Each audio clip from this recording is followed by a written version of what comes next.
1, 2, 3, cha! Escape. 1, hop, left, boom, escape. Now, I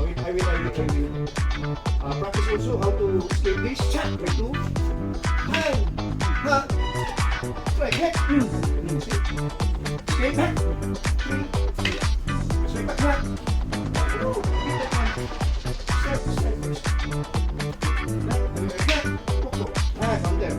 I'll go to my 4, back, get high, escape. I'll get my 5, boom, get, I'll get my 6, hop, head, boom, my 7, hang, bang, hop, my 8, chop, my 9, 10, my 10, hop, get, escape, hop, 11, chop, escape, chop. This time I do it well, backward. That's it. That's it. Do not like you're going stick.